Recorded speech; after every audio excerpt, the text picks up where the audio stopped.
me voy a dar el gustazo de jugar con Jorge Tayana a las cartas. ¿Jugador de cartas, Tayana? Jugaba al truco. Bien, vamos a mezclar, ¿sí? Porque son cartas sin marcar. Ahí fuera del aire me preguntaban, bueno, si arreglaba el tema de las cartas. No, esto es al azar. Ahí mezcla Jorge Tayana. Me va a dar... ¿Voy a cortar? Sí. ¿La hacemos bien? Vamos a hacerlo bien, cortamos. Corto. Va a repartir, ahí vamos. Yo reparto. 3 para cada uno. 3 para cada uno. Ahí va, muy bien. Vamos a poner el mazo acá, así que se vean en cámara. Sin mirar las cartas, vamos a dar vuelta a la primera. Esto es una suerte de balotaje. Bueno. Nuestro invitado Jorge Tayana va a decir a quién de los dos votaría y por qué. Y así va desarrollándose ese juego. Al mismo tiempo. Tengo una carta ganadora. Digo, Cristina Kirchner para mí y Alicia Kirchner. Bueno, esta disputa creo que nunca se dio, entre dos Kirchner. Pero tiene que votar Tayana y no le dijimos a Tayana que no hay empate. Se lo estamos diciendo en este momento. Cristina. Cristina. Cristina porque, bueno, es la que está conduciendo este proceso desde que no está Néstor y creo que entonces la votaremos a ella, sin duda. Bien, como Cristina es mi carta, y esto no se lo dije antes, voy ganando 1-0. Quedan 2 todavía, Ahora... De todas maneras, Alicia la quiero, pero de todas maneras votar. Pero se puede dar vuelta, Hay tiempo, hay tiempo. Vamos a hacer la presentación formal de este programa, Cartas sin marcar. Como saben, está aquí Jorge Tayana, vamos a hablar muchísimo con él. Es candidato a legislador porteño por el Frente para la Victoria, pero también va a estar por aquí Mónica López, alguien que dio el salto del lado de Francisco Narváez y se ha juntado con Sergio Massa. Fue ni más ni menos que compañera de fórmula de Francisco de Narváez hace 2 años y hoy está militando de la mano de Sergio Massa. Y también vamos a hablar con el colega Graciano, que escribió un libro sobre Jorge Julio López. Ayer se cumplieron 7 años de la segunda desaparición. Digo segunda porque la primera fue en dictadura, la segunda que fue aquí en democracia.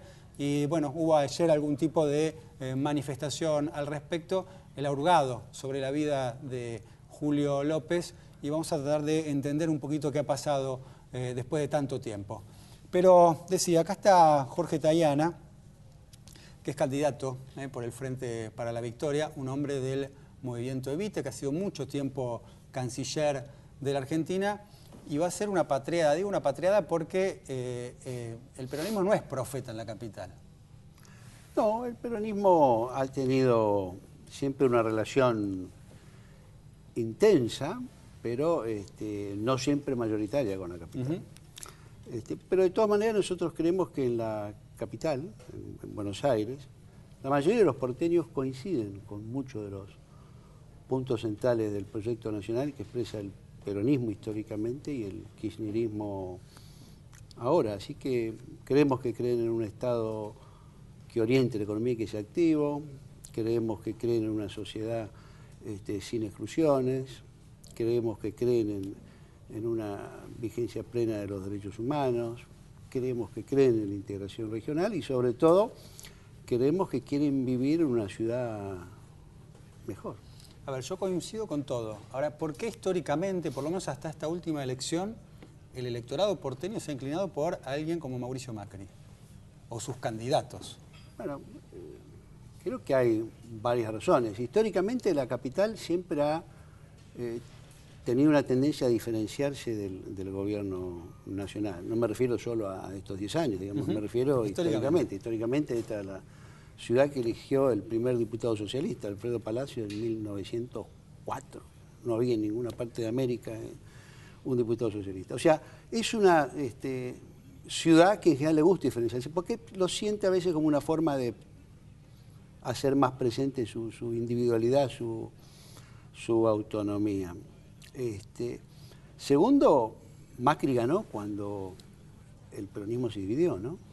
Macri ganó cuando se dividió la candidatura entre Tellerman y Daniel Film, o sea, en aquella época. Y creo que eso, mirándolo en perspectiva, fue un error político, ¿no? El peronismo cuando no va unido a veces tiene dificultades. Y creo que en la capital esa división todavía la estamos pagando. Le voy a pedir a Tayana que me acompañe a mirar esta declaración de Cristina Kirchner. Él estuvo presente en ese momento. A mí me desconcertó, no por lo que dijo respecto a cómo votó Cristina Kirchner, sino por un guiño que yo interpreté. Después lo vamos a analizar con Jorge Tayana, pero no voy a hacer mucho misterio. Veámoslo y después lo charlamos. Les voy a decir un secreto. Mañana me vale la excomunión del partido peronista, pero no importa. Mañana me sacan la tarjeta roja del partido, el Consejo Nacional.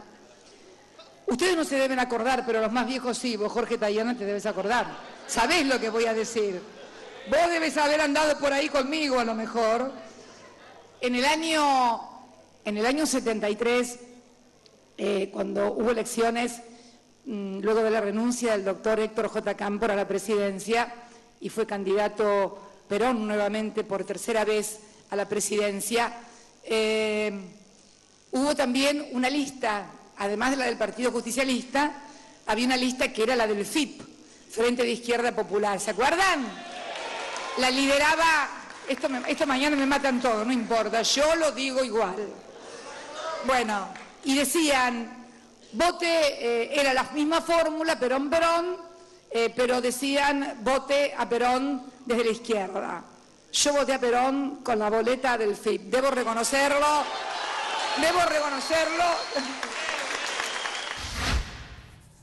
A ver, yo decía que lo quería analizar con Tayana, porque Tayana estaba presente, estaba claro que no era un mal gesto hacia Tayana.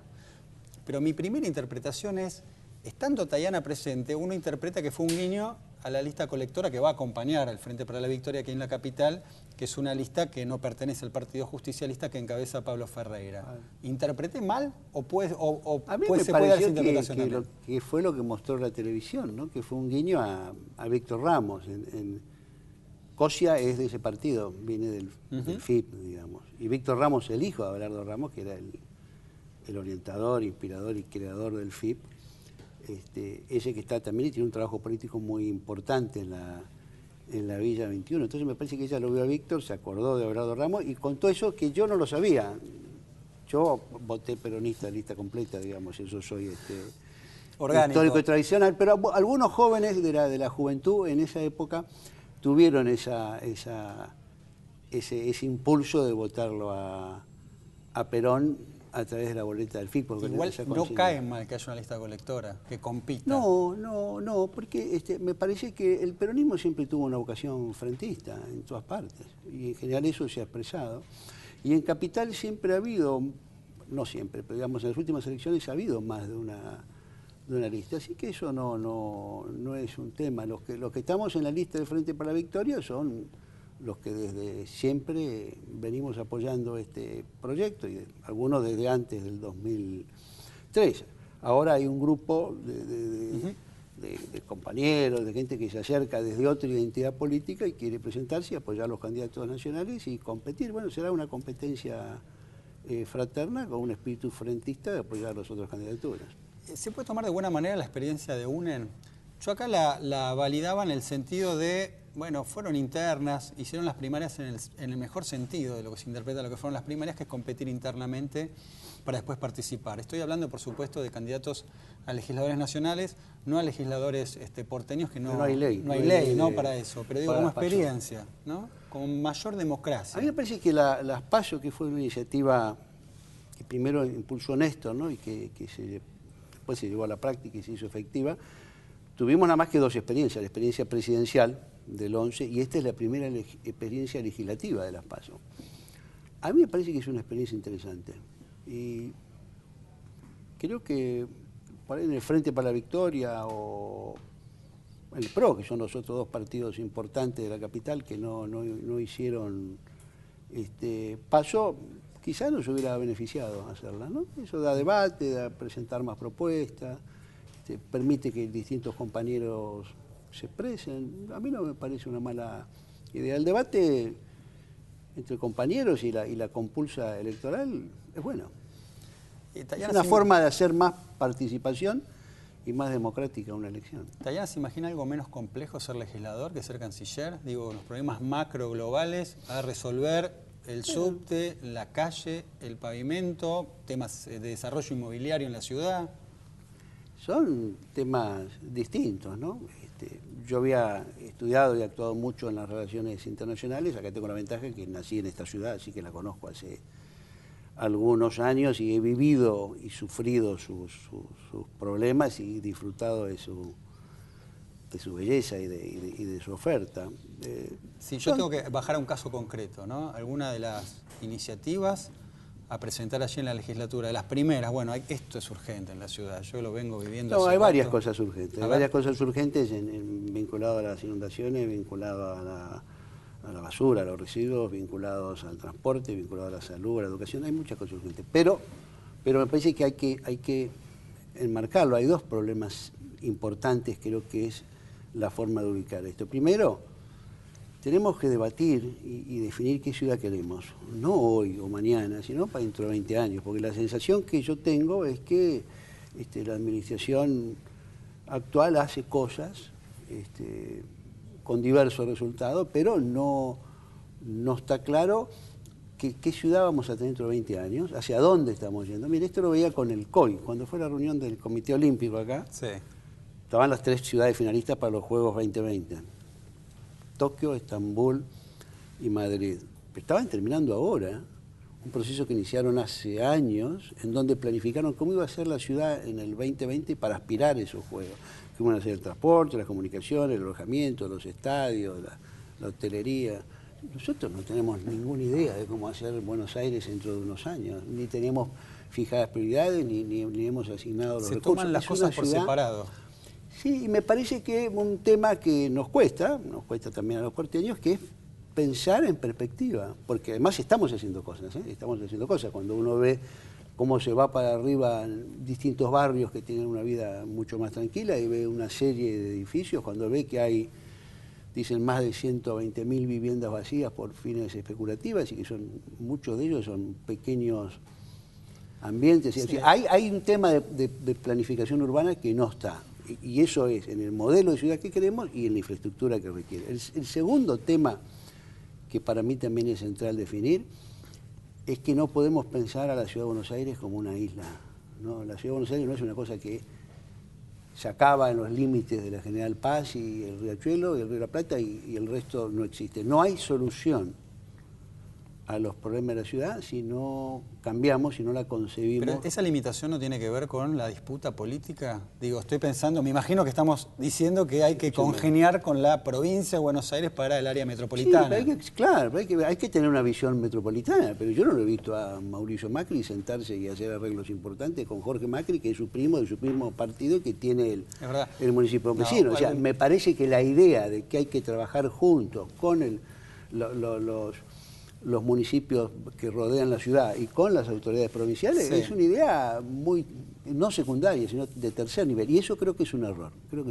No se puede resolver ni las inundaciones, ni la basura, ni el transporte sin una visión. Bueno, lo del transporte es patético. Yo, destacaba alguna cosa de Macri, me parece que es propia de gobiernos progresistas, que es las bicisendas, pero como política integral, no bicisendas de por sí. Ahora, el subte...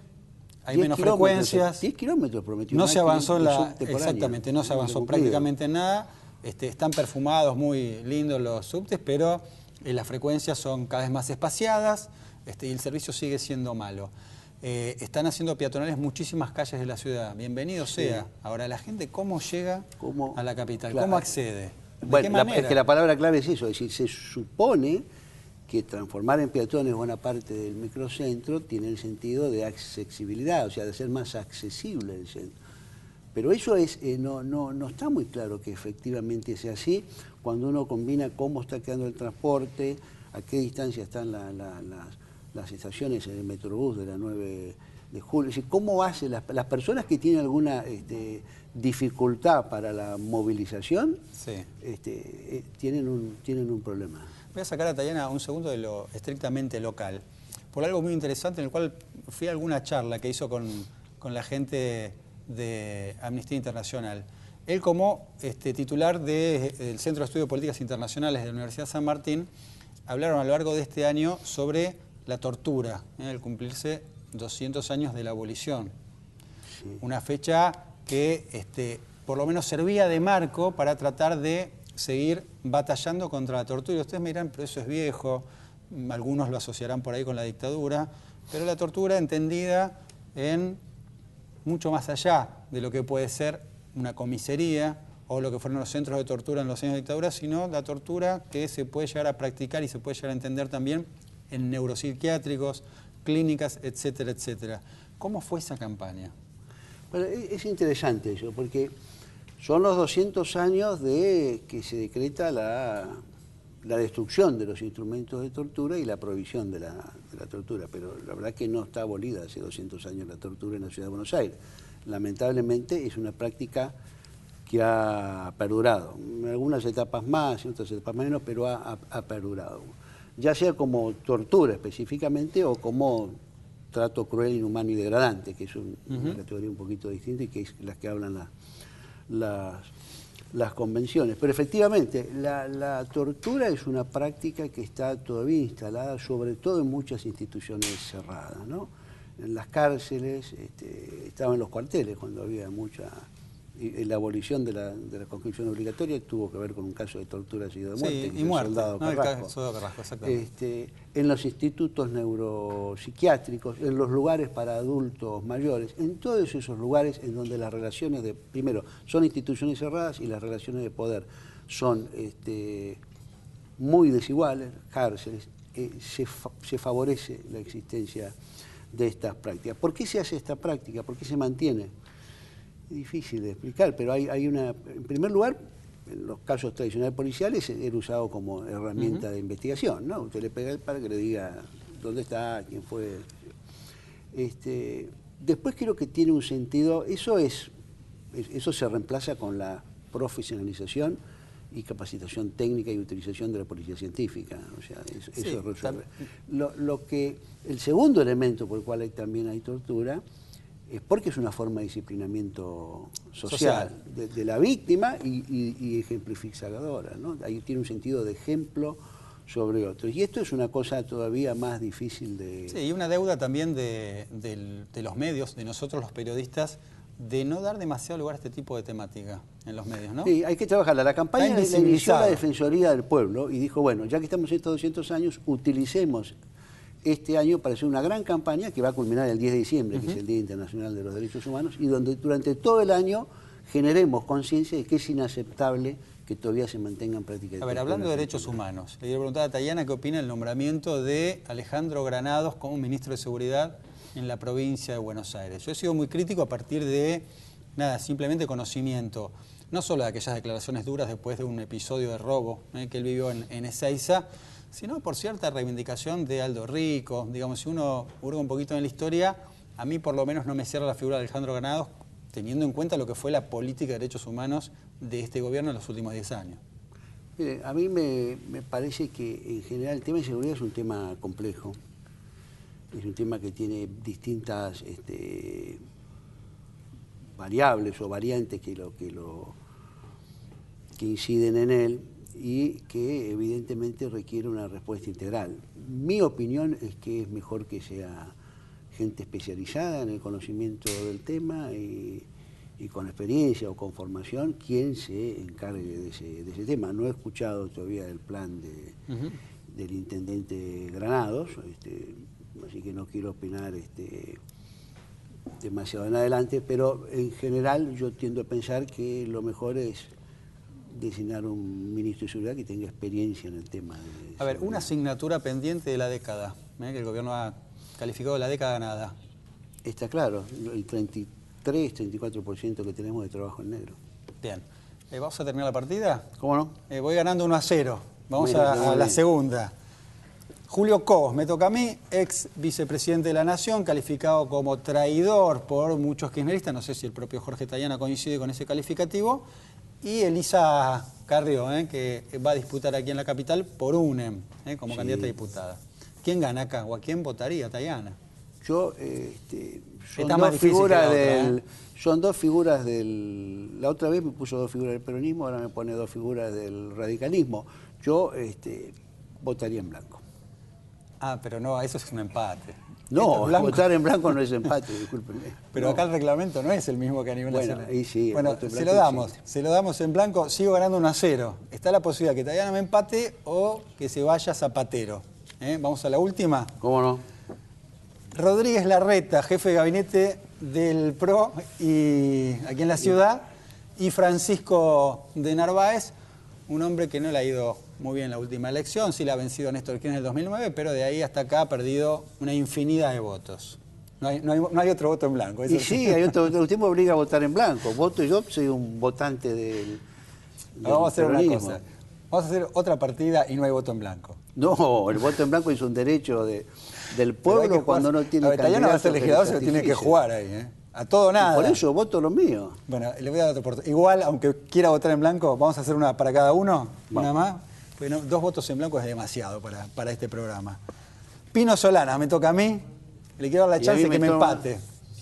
Otra vez, seguimos votando en blanco. Y Sergio Massa, pero son 2 peronistas, o por lo menos de origen peronista. Son peronistas que se han apartado del grueso y que hoy están enfrentando un gobierno que está haciendo una transformación muy importante de hace 10 años. Yo creo que cometen un error grande al haberse apartado, así que no lo puedo votar. Acá la hinchada dice que, bueno, banca el voto en blanco, pero que perdió Tayana. Definitivamente ya no le podemos dar más oportunidades. Gracias, Tayana, por venir. Suerte en la elección. Bueno, vamos a un cortecito y regresamos con Mónica López, como decía bien.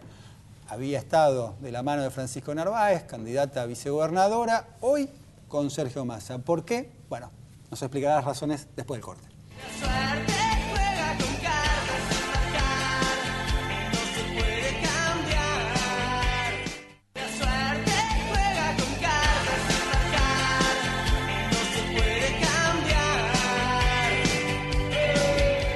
Bien, estamos con Mónica López, diputada provincial. Lo dije 3 veces, lo voy a decir por 4ª vez. Alguien que ha acompañado a Francisco de Narváez hace 2 años nomás y que hoy está junto a Sergio Massa.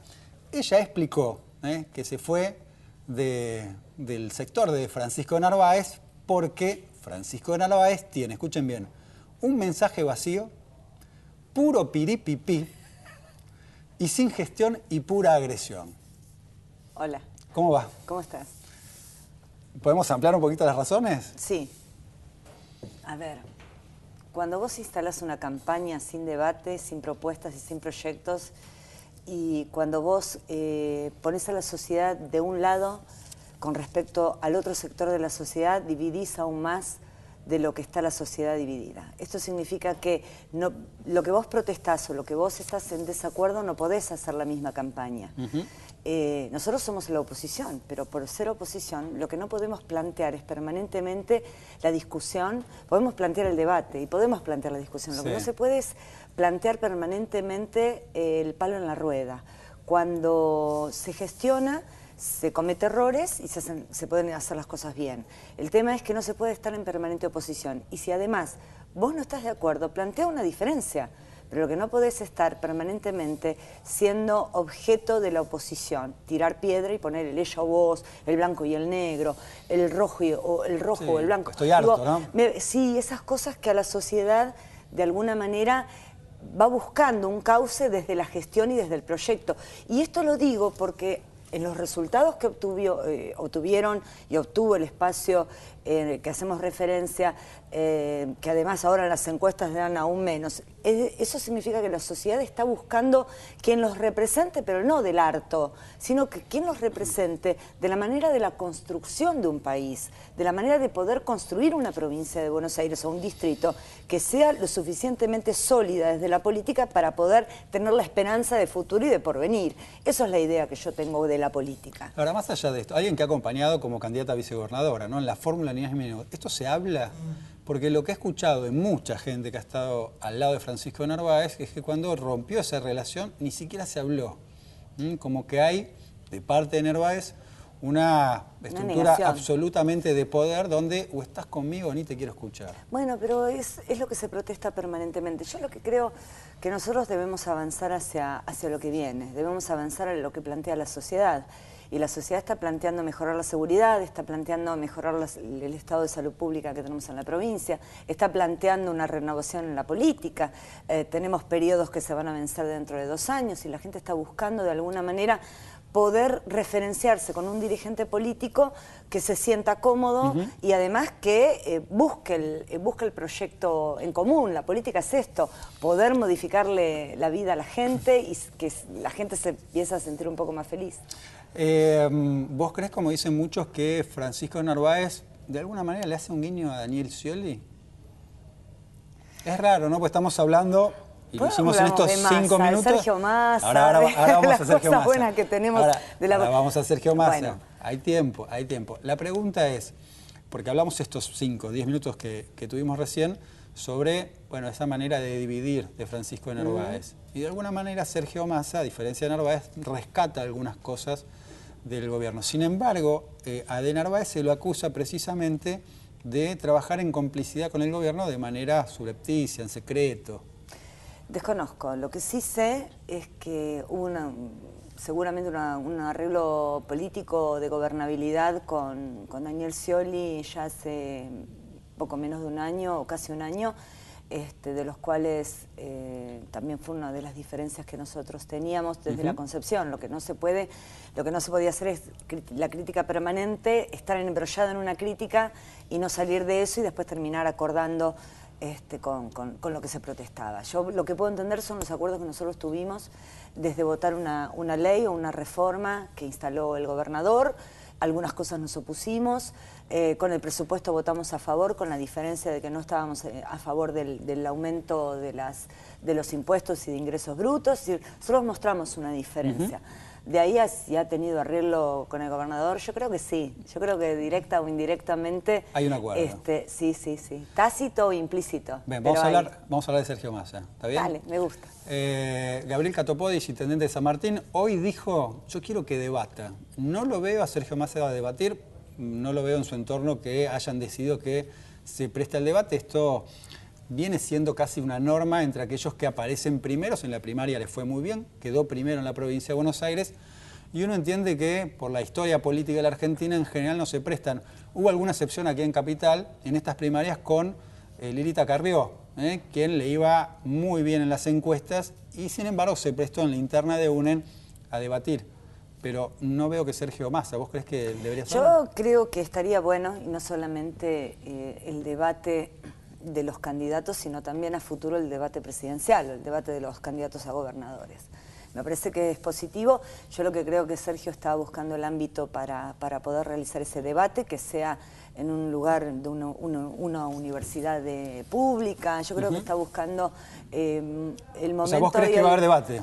Yo creo que sí, además creo que es bueno para la sociedad poder debatir.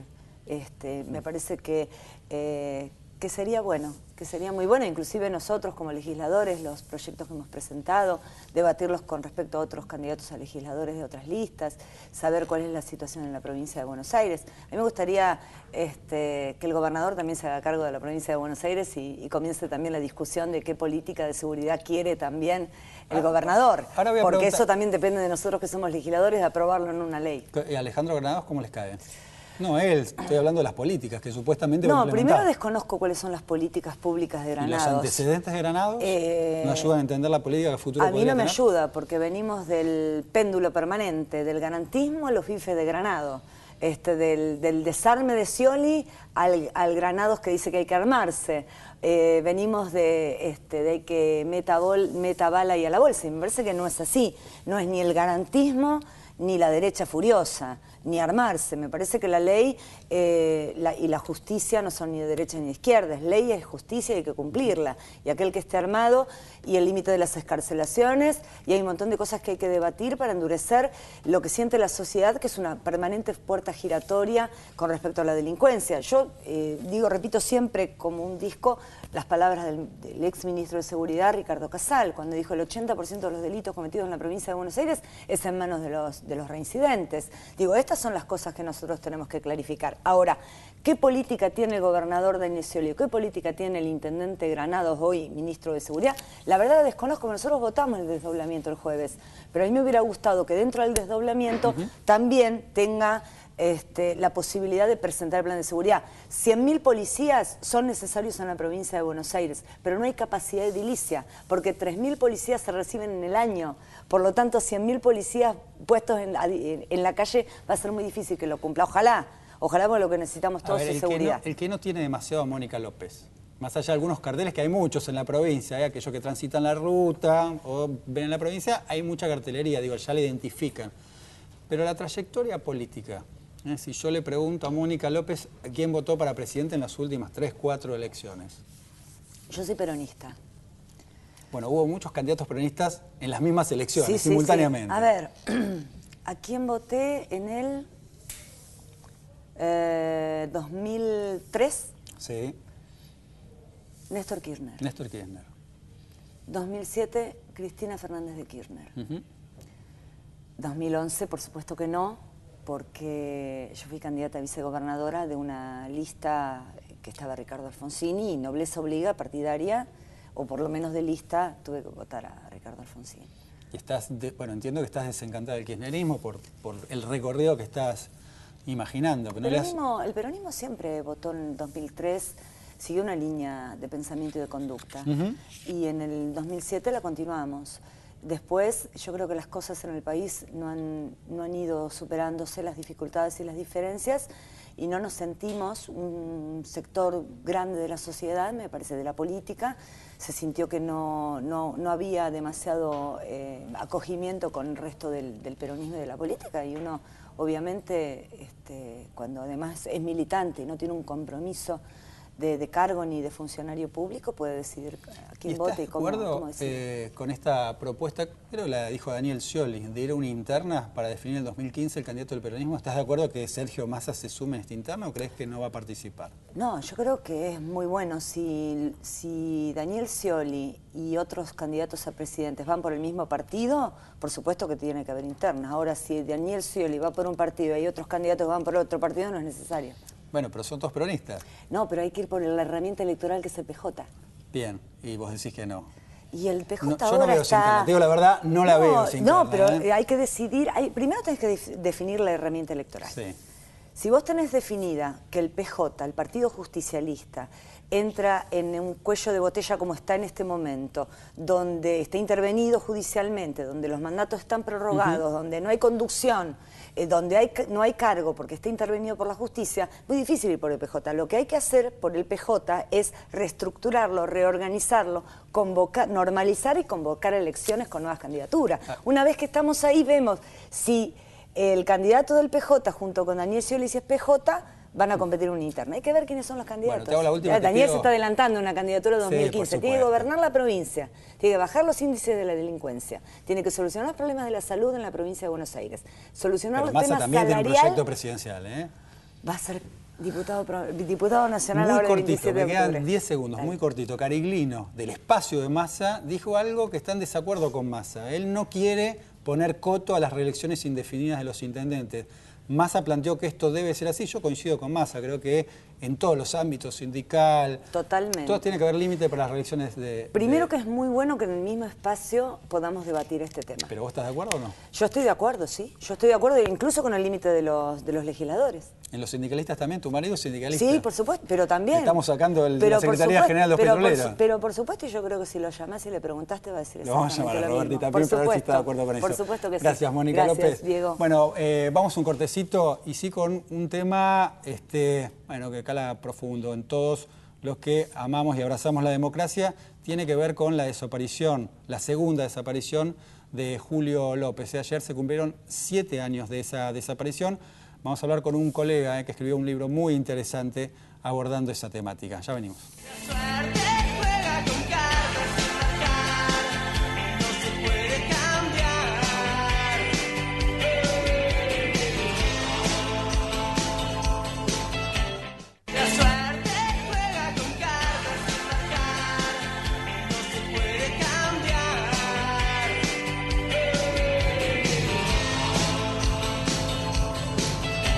Bien, estamos con Miguel Graciano, que escribió este librito, a ver si lo toma la cámara, se llama En el cielo nos veremos.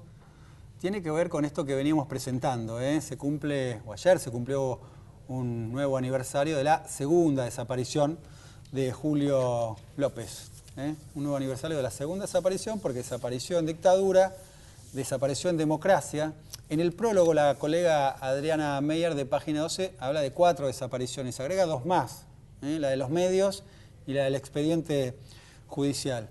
Pero vamos a arrancar con Miguel por el título. ¿Por qué En el cielo nos veremos? Sí, el título tiene que ver con una anécdota que López recuerda en el juicio de Checolás y cuenta de un traslado de un centro clandestino a otro a fines del 76, lo van a trasladar a él y a Julio Mayor, entra un oficial que les da el aviso. Y bueno, lo que ellos piensan es que lo van a matar, Sí. los van a matar, que los van a fusilar y que va a aparecer la noticia el otro día de que hubo un enfrentamiento con delincuentes subversivos, bueno, lo que era común. Y Julio Mayor le dice, cagamos viejo, en el cielo nos vemos. Julio Mayor, Jorge Julio López y María Amelia Sanz, los tres fueron trasladados esa noche, los tres sobrevivieron a la dictadura y los tres dieron después valientes testimonios cuando se derogaron las leyes de la impunidad. Así que cuando estaba escribiendo el libro y estaba tratando de evitar la consigna militante para el título, y aparece esta frase, pensaba en esta situación, si López había vivido dos desapariciones y era tan extraordinario, ¿por qué no sobrevivir 2 veces?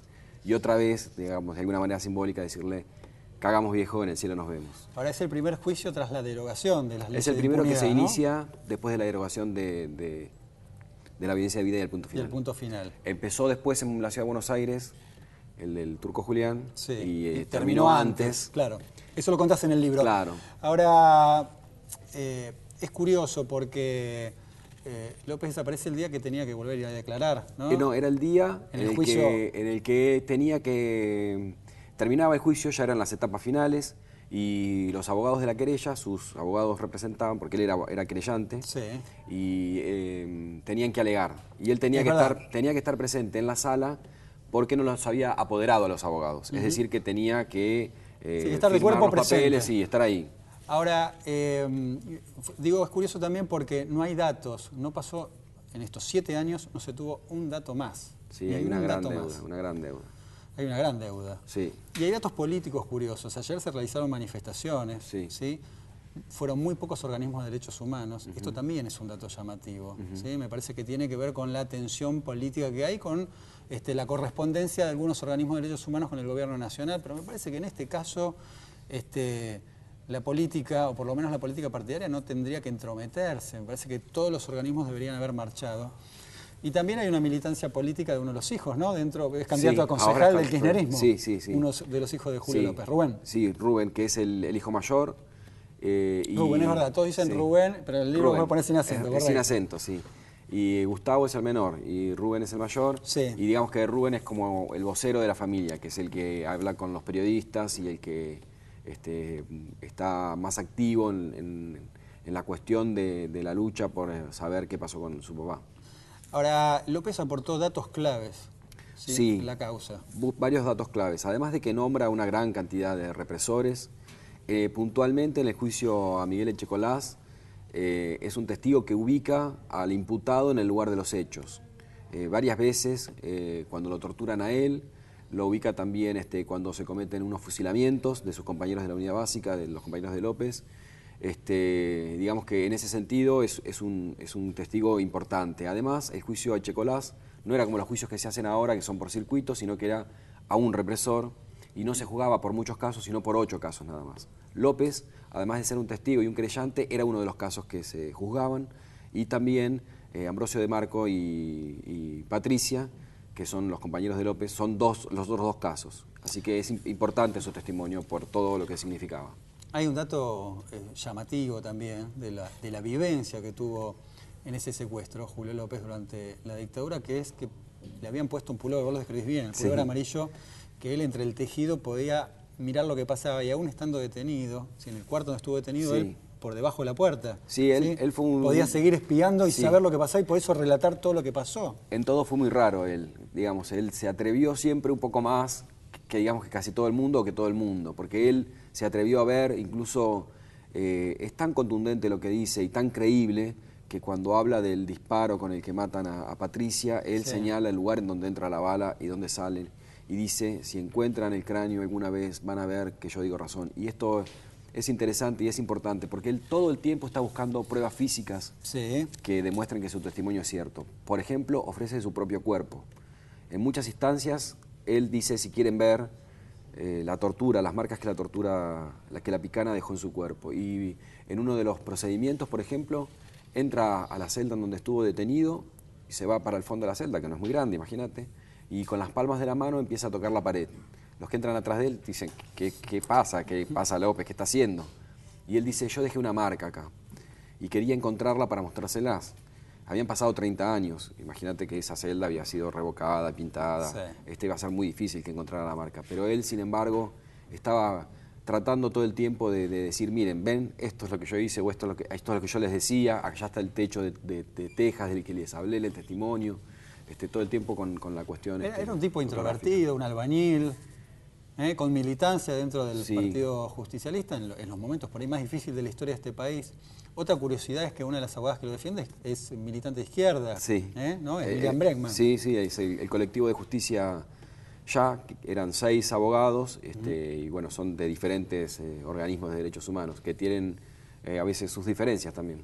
A ver, yo no quiero terminar este diálogo sin poder pensar en voz alta con vos, que tenés muchos datos y has trabajado muchísimo en la investigación de este libro, sobre si se puede hallar alguna pista para encontrar a Julio López transcurridos 7 años. Si es posible. Porque el último dato que se tiene, me parece, es 3 o 4 testimonios que lo vieron o que dicen haberlo visto a una cuadra y media, que vos descrees demasiado. Yo no les creo mucho y por eso solamente los menciono en el libro, los paso un poco por alto, no profundicé en esa pista. Y lo que me parece es que, bueno, lo que parece así a primera vista es que un milagro puede resolver este caso, pero después hay pruebas siempre que no tienen vencimiento, no son como las pruebas de ADN, por ejemplo. Por ejemplo, ahora está investigando la Policía de Seguridad Aeroportuaria 5 millones de llamadas que se realizaron en esas horas en la zona de Los Hornos. Y esa es una pista que no vence en el tiempo, digamos. Si se mantienen los archivos, es posible que algo salte de ese gran rastreo que hay, ¿no? Porque son muchísimas llamadas, es como una aguja en un pajar, pero bueno, hay que tener la expectativa. La otra expectativa es que se quiebre alguien, digamos. Ha pasado en otros casos, así que bueno. ¿Tenés confianza que el tiempo por ahí ayuda o algún testigo, algún arrepentido dentro de la estructura de poder o de seguridad de la policía? Y bueno, puede dar, ¿no? solo porque las esperanzas son lo último que se pierden, porque de verdad que está difícil. Bien, Miguel Graciano, gracias por el libro, sobre todo más allá de este breve testimonio, pero bueno, no queríamos pasar por alto en una semana tan significativa porque se cumplieron los 7 años de la desaparición de Julio López. Una más en democracia, no fueron muchas, pero hay desapariciones en democracia y así como en dictadura trabajamos, marchamos y acompañamos a los familiares desaparecidos para que aparezcan. Vamos a hacer nuestro propio acompañamiento breve, por lo menos solidario desde este programa, para que aparezca Julio Jorge López. Nosotros, gracias Miguel, nosotros nos reencontramos como siempre el jueves a las 22 horas aquí por CN23. Chao.